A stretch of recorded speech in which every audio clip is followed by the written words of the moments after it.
Leo tutaangalia mahusiano ya neema na rehema.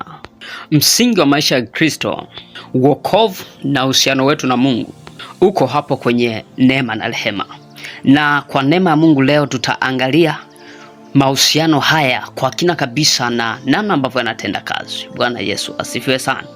Tuanze kujenga msingi wa somo letu kwenye kitabu cha Efeso mlango wa 2 mstari wa 8. Biblia inasema, kwa maana mmeokolewa kwa neema, kwa njia ya imani, ambayo hiyo haikutokana na nafsi zenu, ni kipawa cha Mungu. Bwana Yesu apewe sifa sana. Tunaona vile ambavyo Paulo anazungumza kwenye waraka huu kwa Efeso. Anazungumzia kwamba kuokoka kwetu, hatukuokolewa kwa sababu ya mbinu za nafsi zetu au kuna namna ambavyo tulifanya ili tukapate kuokolewa, lakini anasema ni kwa neema, kwa njia ya imani. Bwana Yesu asifiwe sana. Kwa anaonyesha wazi kwamba hiyo haikutokana na nafsi zetu, lakini ni kipawa cha Mungu. Bwana Yesu asifiwe. Tuongeze kuangalia kwenye kitabu cha Maombolezo mlango wa 3 mstari wa 22. Biblia inasema, ni huruma za Bwana kwamba hatuangamii, kwa kuwa rehema zake hazikomi. Bwana Yesu apewe sifa.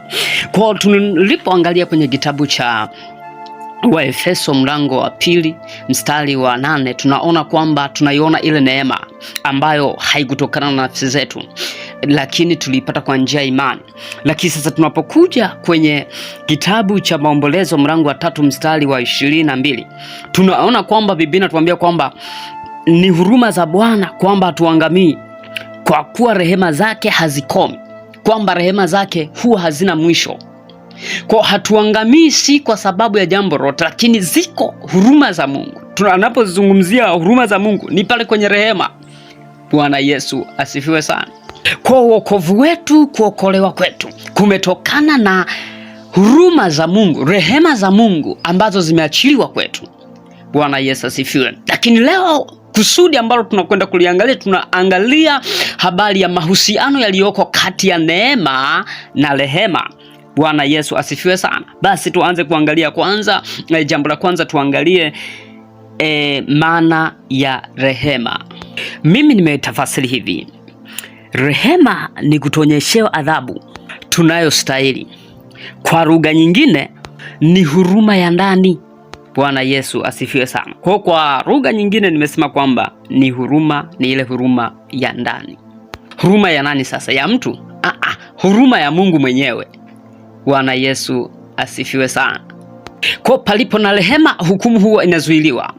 Kwa hii rehema huwa inazuia hukumu. Labda tuangalie vile maandiko ambavyo yanazungumza. Tuanze na kitabu cha Zaburi 103 mstari wa 10. Biblia inasema, hakututenda sawasawa na hatia zetu, wala hakutulipa kwa kadiri ya maovu yetu. Bwana Yesu asifiwe sana. Unaona vile ambavyo Biblia inazungumza kwamba kumbe mahala ambapo kitendo hiki unachokiona kwenye mstari huu kinazungumzia kwamba hatukulipwa sawasawa na kile ambacho tulitakiwa tulipwe. Maana yake huruma za Mungu zilisimama juu yetu ili ya kwamba tusiweze kupokea kile ambacho tunastahili kukipokea. Bwana Yesu apewe sifa. Kwa hiyo ndani ya rehema tunapata huruma za Mungu. Bwana Yesu asifiwe sana. Kwa Mungu anaturehemu kwa sababu ndani yake iko rehema. Bwana Yesu asifiwe sana. Kwa rehema inatambua udhaifu wa mwanadamu. Kwa rehema huwa inatambua udhaifu alionao mwanadamu. Kwa kuwa inatambua udhaifu ambao anao mwanadamu, basi ni kinachofuata ni kwamba inabidi sasa Mungu amhurumie tu mwanadamu, asimwadhibu. Rehema inaposimama, adhabu hukoma, adhabu husimama, adhabu haiwepo tena, inaiondoa ile adhabu. Kwa rehema inazuia adhabu ambao alistahili mwanadamu. Bwana Yesu asifiwe sana. Basi tutoke eneo hili ili tuweze kufika kwenye kusudi kirahisi. Tuangalie jambo la pili ambalo maana ya neema sasa. Hiyo ilikuwa maana ya rehema. Tuangalie maana ya neema sasa. Maana ya neema kibiblia, maana ya neema kibiblia ni kupokea mema usiyoyastahili. Kwa hiyo maana ya neema ni kupokea mema ambayo ulikuwa hustahili. Bwana Yesu asifiwe sana. Kwa hiyo ni upendeleo usiostahiliwa, kipawa cha bure. Kwa unapata, lakini haupati kwa sababu kuna jambo umefanya, unapata kwa sababu Mungu tu ameamua kufanya hivyo, si kwamba ulistahili. Bwana Yesu asifiwe. Kimsingi neema haikuangalii mahala pale ulipo, yani haikuangalii uko wapi, lakini inachofanya neema hutangulia tulipo. Kwa kuwa hutangulia tulipo, hutuwezesha kule tunako kuelekea. Bwana Yesu asifiwe sana. Labda tuangalie maandiko. Tuanze na Injili ya Yohana. Injili ya Yohana mlango wa kwanza mstari wa 16 na wa 17. Biblia inasema, kwa kuwa katika utimilifu wake sisi sote tulipokea na neema juu ya neema.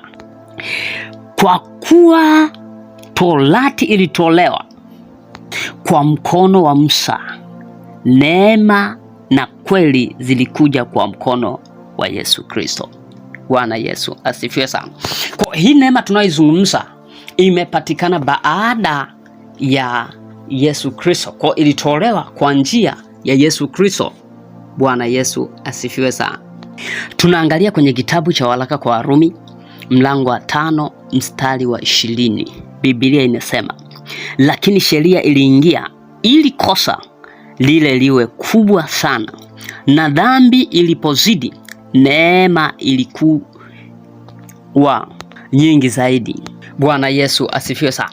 Kwa nyakati zile za sheria, sheria ilikuwa inatawala ili kuongeza kosa, ili kosa liwe na nguvu, liwe na maana.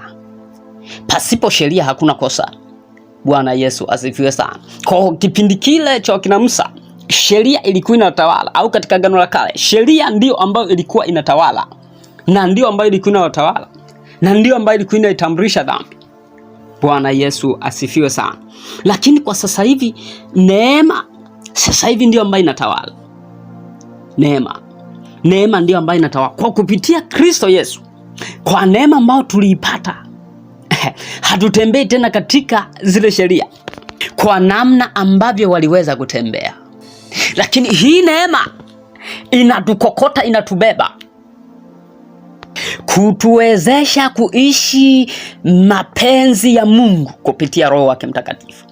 Bwana Yesu asifiwe sana. Kwa kuna namna ambavyo tunaweza, hii neema aliyeipata hii neema, kuna namna ambavyo inamwezesha kuyaishi maisha ambayo yanafaa, kuyaishi maisha ya Kristo. Bwana Yesu asifiwe sana. Kwa hatuishi maisha ya Kristo tu, lakini ni kwa sababu iko neema ambayo iko juu yetu, inatuwezesha kuyaishi maisha ambayo kibinadamu yalikuwa hayawezekani. Bwana Yesu asifiwe. Acha katika eneo hili tuangalie, tumalizie na mstari ambao unapatikana kwenye kitabu cha Tito 2. Tito mlango wa 2 mstari wa 11 na 12. Biblia inasema, maana neema ya Mungu iwaokoayo wanadamu wote imefunuliwa, nayo yatufundisha kukataa ubaya na tamaa za kidunia, tupate kuishi kwa kiasi na haki na utauwa katika ulimwengu huu wa sasa. Bwana Yesu asifiwe sana. Kwa hiyo Paulo anazungumzia kwenye eneo hili kwamba ni muhimu sana tupate kuelewa kwamba ni kweli ni neema, tunatembea chini ya neema, tunatembea kwenye kivuli cha neema ambayo hiyo neema imetutembelea, lakini anaonyesha kwamba hiyo neema inatufundisha kukataa maasi, inatufundisha kukataa uovu. Kwa hiyo ambaye neema kabisa iko ndani yake, hii neema inamsaidia kutenda dhambi. Hii neema inamfundisha namna ya kuishi maisha ya utauwa. Kwa lazima ijulikane wazi kwamba neema si ruhusa ya dhambi. lakini ni nguvu ya kutushindia katika dhambi. Ni nguvu ambayo inatusaidia kuishinda dhambi. Bwana Yesu asifiwe sana. Kwa hiyo lazima ujue kwamba uko chini ya neema, kwamba umepata neema ya wokovu, lakini hiyo neema lazima iwe na nguvu ya kukushindia eneo la dhambi. Kama ni mtu ambaye bado unasali, sijui unaimba, sijui unaomba, unanena kwa lugha, lakini bado ni mtenda dhambi, bado hiyo neema haina nguvu kwako, unayoisema kwamba uko chini ya neema. Neema ipi? Neema inamfundisha mtu kuacha maovu. Neema inamfundisha mtu kuacha maasi. Bwana Yesu asifiwe sana. Jambo la tatu, tuangalie utofauti kati ya neema na rehema. Utofauti kati ya neema na rehema. Bwana Yesu asifiwe. Rehema hutuzuia adhabu, huku neema hutupa baraka. Bwana Yesu asifiwe sana. Kwa kama nilivyokwisha kusema mwanzoni kwamba lazima ujue kwamba rehema inatuzuia kuingia kwenye adhabu, lakini neema hutupeleka kwenye baraka zenyewe.